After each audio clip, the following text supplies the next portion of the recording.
Okay, anatomy of lungs. Already anatomy of respiratory tract ஃபுல்லாக பார்த்துட்டோம். இப்போ வந்து அனாட்டமி ஆஃப் லங்ஸ் பார்ப்போம். It is principal organ of respiration. ரெஸ்பிரேஷனோட ஒரு முக்கியமான ஆர்கன் இது. வந்து ரைட் சைடில் வந்து மேஜர் ஆர்கன். ஏன் அப்படின்னா இந்த இடத்துல வந்து ஆக்சிஜனும் கார்பன் டை ஆக்சைடும் வந்து எக்ஸ்சேஞ்ச் நடக்கும். இது எங்கே லொக்கேட் ஆகிருக்குன்னா தொராசிக் கேவிட்டியில் வந்து இது ப்ரெசென்ட் ஆகிருக்கு. டூ கோன் ஷேப்பில் லோப்ஸால் வந்து இருக்கும். ஹார்ட் அப்புறம் மீடியாஸ்டினம் மூலியமாக செப்பரேட் ஆகிருக்கும். It also divides thoracic cavity into 2 சாம்பர்ஸ். 2 சாம்பர்ஸாக வந்து டிவைட் பண்ணுறதும் இந்த லங்ஸ் தான்.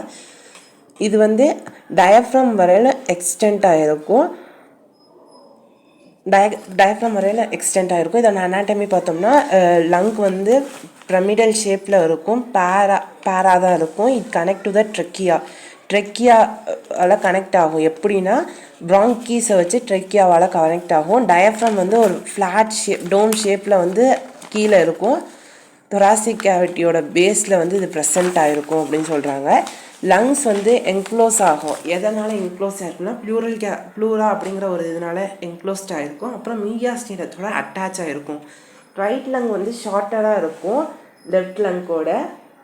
கார்டியாக் நாட்ச் வந்து இதில் ப்ரெசென்ட் ஆகிருக்கும். அப்படி இருக்கிறதுனால தான் அந்த இடத்துல வந்து ஹார்ட் வந்து ப்ரெசென்ட் ஆகிருக்கு. ஆப்பெக்ஸ் லங்ஸை வந்து திருப்பியும் வந்து பிரித்தாங்கன்னா ஆப்பெக்ஸ், பேஸ், காஸ்டல் சர்ஃபேஸ் அப்படின்னு பிரிப்பாங்க. அப்புறம் மீடியல் சர்ஃபேஸ். ஆப்பெக்ஸ் அப்படிங்கிறது என்னென்னா சுப்பீரியர் பொசிஷன் ஆஃப் லங்ஸு. இது வந்து ரவுண்ட் ஆப்பெக்ஸ் வந்து இருக்கும். பேஸ் பார்த்தோம்னா கான்வெக்ஸ் ஷேப்லேயும் செமினுலார் பேஸாக வந்து நமக்கு இருக்கும். இது வந்து தொராசிக் சர்ஃபேஸ் ஆஃப் டயஃப்ரமோட வந்து இது கனெக்ட் ஆகிருக்கும். அடுத்தது பார்த்தீங்கன்னா கோஸ்டல் சர்ஃபேஸ். அதோட கோஸ்டல் ஏரியா வந்து எப்படி இருக்கும்னா இட் பார்டர்ஸ் த ரிப்ஸ் வரையிலும் இது வந்து போகும். மீடியல் சர்ஃபேஸ் பார்த்தீங்கன்னா கான்கேவ் ஷேப்பில் இருக்கும். கோஸ்டல் சர்ஃபேஸ் வந்து கான்வெக்ஸ் ஷேப்பில் இருக்கும். இது வந்து கான்கேவ் ஷேப்பில் இருக்கும். மீடியல் சர்ஃபேஸ் வந்து இருக்கும். அப்புறம் மிட்லைன், நம்ம பாடியோட மிட்லைனை வந்து இது ஃபேஸ் பண்ணும். ஈச் லங்ஸில் வந்து நிறையா லோப்ஸ் வந்து ப்ரெசென்ட் ஆகிருக்கும். ஃபிஷ்ஷஸ் வந்து இந்த லோப்ஸை வந்து செப்ரேட் பண்ணும். ரைட் லங்ஸ் வந்து 3 லோப்ஸ் இருக்கும். லெஃப்ட் லங்கில் வந்து 2 லோப்ஸ் தான் இருக்கும். அந்த 3 லோப்ஸ் என்னென்னு பார்த்தீங்கன்னா superior lobe, middle lobe, inferior lobe. Left லங்கில் பார்த்தீங்கன்னா சுப்பீரியர் லோப், இன்ஃபீரியர் லோப் இருக்கும். ப்ராங்கோ பல்மனரி செக்மெண்ட் அப்படிங்கிறது என்னென்னா ஏரை வந்து ரிசீவ் பண்ணும். அந்த செக்மெண்ட்டில் தான் வந்து ப்ராங்கிக்கிட்ட இருந்து ஏரை வந்து ரிசீவ் பண்ணி அப்புறம் அதோட ஓன் ஆர்ட்ரி மூலியமாக அதுக்கு வந்து ஹார்ட்டுக்கு வந்து கொண்டு போகும். இந்த பல்மனரி லோப் வந்து ஒரு சப்டிவிஷன், ப்ராங்கியோல்ஸோட ஒரு சப்டிவிஷன் தான் பல்மனரி லோபு. இந்த லோப்ஸ் வந்து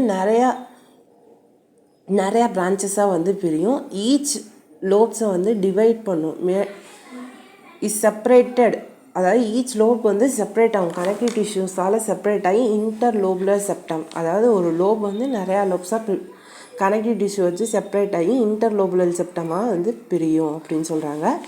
லங்ஸ்க்கு வந்து எப்படி பிளட் சப்ளை போகும்னா பல்மனரி சர்க்குலேஷன் மூலியமாக போகும். பிளட்டு வந்து டீஆக்சிஜனேட்டட் பிளட் வந்து லங்ஸ்லேருந்து தான் போகும். பல்மனரி ஆர்ட்ரி வந்து அரைஸ் ஆகும். பல்மனரி டர்ன்ஸ்க்கு வந்து அரைஸ் ஆகி டீஆக்சிஜனேட்டட் பிளட் வந்து ஆல்வியோலி ஆஃப் லங்ஸ்க்கு வந்து கொண்டு போகும், கேரி பண்ணும். ஆல்வியோலியில் வந்து என்ன நடக்கும்னா பிளட் கேப்லரிஸ் வந்து எல்லாமே மாற்றி டீஆக்சிஜனேட்டட் பிளட்டை வந்து ஆக்சிஜனேட்டட் பிளட்டாக மாற்றி அதை பல்மனரி வெயின் வழியாக திருப்பியும் லங்ஸ் வழியாக வந்து எக்ஸிட் ஆகி நம்ம ஹார்ட்டுக்கு திருப்பியும் போகும். நர்வ் சப்ளை பார்த்திங்கன்னா சிம்பத்தட்டிக் அப்புறம் பேராசிம்பத்தட்டிக் நர்வ்ஸ்னால வந்து லங்ஸ் வந்து கண்ட்ரோல் ஆகுது. சிம்பத்தட்டிக் நர்வ் சிஸ்டம் பார்த்திங்கன்னா சிம்பத்தட்டிக் நர்வ் சிஸ்டம் வந்து கான்ஸ்ட்ரிக்ட் பண்ணும், அதாவது சுருங்க வைக்கும். பேராசிம்பத்தட்டிக் நர்வ் சிஸ்டம் வந்து ப்ராங்கியல்ஸை வந்து டைலேட் பண்ணுறதுக்கு யூஸ் ஆகும். அடுத்தது ப்ளூரா ஆஃப் லங்ஸ், அதாவது அந்த கேவிட்டியில் வந்து என்ன இருக்கும் பார்த்தோம்னா சீரஸ் மெம்பரேனாக இருக்கும். இது வந்து ஒரு ப்ளூரா அப்படிங்கிறது என்னென்னா ஒரு சீரஸ் மெம்பரேன், நல்ல ஒரு சீரமான மேடப்பான ஒரு மெம்பரேன் மாதிரி இருக்கும். ஈச் லங்ஸ் வந்து அந்த கேவிட்டிக்குள்ளே தான் இருக்கும். இதில் வந்து 2 லேயர்ஸ் இருக்கும், விசரல் லேயர் அப்புறம் பார்ஷியல் லேயர். விசரல் அப்படிங்கிறது என்னது, விசரல் ஆர்கன்ஸ்னால் இன்டர்னல் ஆர்கன்ஸ். அதே மாதிரி விசரல் லேயர்னால் விசரல் ப்ளூரா அப்படிங்கிறது வந்து இன்டர்னல் லேயர், பார்ஷியல் லேயர் வந்து அவுட்டர் லேயர் அப்படின்னு சொல்லுவாங்க. இந்த 2 லேயருக்கு நடுவில் இருக்கிறது தான் வந்து பியூரல் கேவிட்டி அப்படின்னு சொல்லுவாங்க. இந்த கேவிட்டியில் வந்து பியூரல் ஃப்ளூட் வந்து செக்ரேட் இருக்கும். இது வந்து எது வந்து செக்ரேட் பண்ணுது அப்படின்னு பார்த்தோம்னா மீசோத்திலியல் செல்ஸ் வந்து செக்ரேட் பண்ணுது. இதோட மெயின் ஃபங்க்ஷன்ஸ் பார்த்தோம்னா லூப்ரிகேஷன், அந்த லங்ஸ் வந்து எந்த ஒரு ஃப்ரிக்ஷனும் ஏற்படுத்தாமல், அந்த ரிப்ஸுக்கும் லங்ஸுக்கும் எந்த ஃப்ரிக்ஷனும் ஏற்படுத்தாமல் பார்க்குறது தான் இதோட வேலை. ஓகேவா? இதோட ஃபங்க்ஷன்ஸ் பார்த்தோம்னா பிஹெச் வந்து ஆல்டர் பண்ணுது. எப்படின்னா அந்த கார்பன் டை ஆக்சைடோட பார்ஷியல் ப்ரெஷரை வச்சு நம்ம பிஹெச் வந்து ஆல்டர் பண்ணுது. ஃபில்டர் பண்ணுது. பிளட் கிளாட்டு, மைக்ரோப்ஸு இதெல்லாம் வந்து ஃபில்டர் பண்ணுது. அடுத்தது கன்வெர்ட்டிங் ஆஞ்சியோடென்சின் 1 வந்து ஆஞ்சியோடென்சின் 2 கன்வெர்ட் பண்ணுறதுக்காக ஆஞ்சியோடென்சின் கன்வெர்ட்டிங் என்சைமை வந்து இது செக்ரேட் பண்ணுது. ப்ராங்கியல் செக்ரேஷன்ஸ் வந்து ஐஜிஏ இம்யூனோகுளோபின் ஒரு ஆன்டி பாடியையும் வந்து ப்ரொடியூஸ் பண்ணுது. அடுத்தது இது வந்து என்ன பண்ணுதுன்னா இன்ஃபெக்ஷனுக்கு எதிராக நம்மளை பாதுகாக்குது.